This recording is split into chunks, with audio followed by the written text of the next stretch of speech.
All right, welcome back to this episode of Zoom Helps for Teachers. Now, I want to share just a quick few ideas with you on how to continue to engage our students in Zoom, a few features that Zoom has. Now, there's an accessibility portion that's really cool. Actually, if you go to the settings on the internet phase of Zoom, then you can see a really cool setting that is captions. And you can set the captions to be open so you or your students can see what's actually being said by people in the class. So to get there, you just go again to settings and you go to the in meeting advanced settings.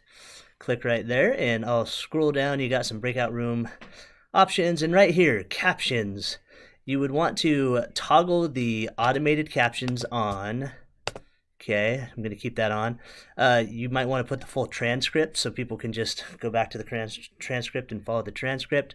And you might want to make it so that you or others could save the captions if there's something that was shared that they're like, oh, I want to save that and I want to come back to that. And what that looks like, if I go over to Zoom here, it's kind of cool. If we're talking and stuff, you see right down here at the bottom, you see actually what's being said. So that might be helpful for students that, or you actually, if it's hard to hear or it's not quite loud enough, we can at least see what is going on and understand what's being said by each other. Cool idea, cool option to be able to use and make it what's going on more accessible to your students. Now, one other thing that I want to kind of add with that is there is this idea. If you go down here to the hide captions portion now in the captions, I click on the little arrow right there and I can view the full transcript. If I do that, bam, right on the side right here, it starts just seeing the full transcript and reading everything that is going on. I could save that, or I can continue just to follow on with what the class is saying. Cool feature that you might want to share with your students and help you and your students see and hear better what's going on. Now, if I get out of that, one other really neat idea that you could do is this. In the chat feature, this is really cool. You can start to reply, and this is a new feature that it has. So if I come in here and I chat and I say, okay, look for the attributes of Christ, and let's say as we're studying scriptures, I want them to look for the attributes of Christ, but I also want them to look for how Nephi is a type of Christ, how he is an example of Christ.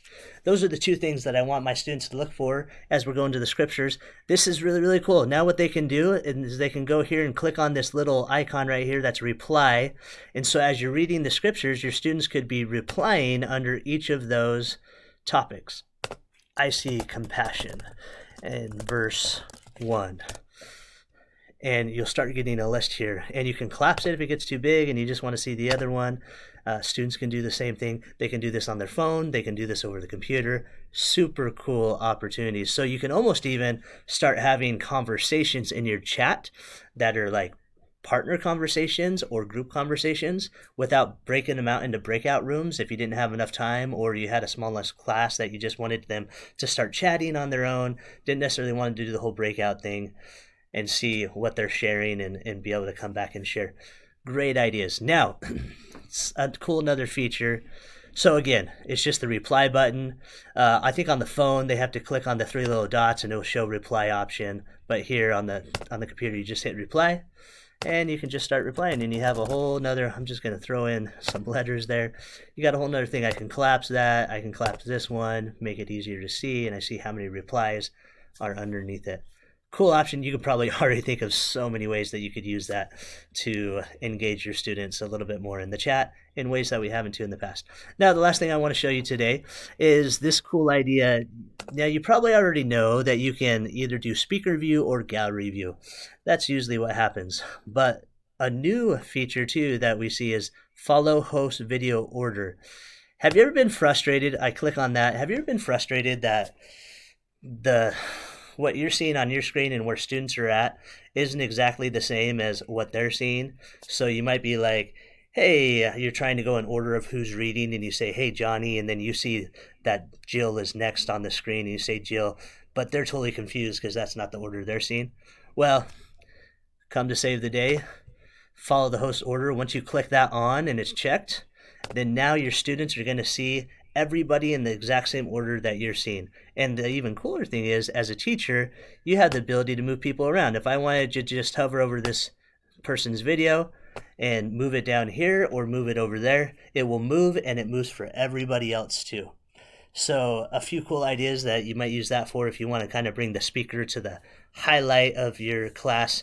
Whenever they're speaking, you can just move them real quick into a certain spot right next to you, and they see them speaking and they see you speaking, and then you can move the next person into that spot. There's so many different things. But to combine this idea of having the screen and seeing everybody in the same place as each other and having the ability to reply in the chat, you could do something like this. If you have a small enough class, you could say, hey, in this order, look to Johnny, look to the person to your right. That's going to be your partner.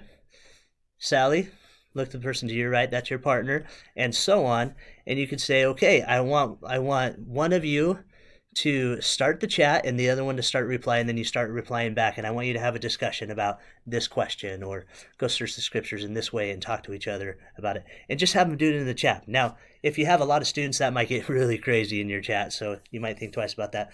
But if you got a class that's a little bit smaller, you may think about using that option, and then you can also look as they're chatting. You can kind of view what the chats are going on and how they're sharing and what they're doing. You could join in and ask a follow-up question to a group that is having the chat. So many different possibilities. So exciting and kind of cool. I hope that a few of these ideas you'll try out, and they'll help you create some more variety and engagement in your Zoom classroom. Have a great week, and know that you're awesome, and we just appreciate everything that you do.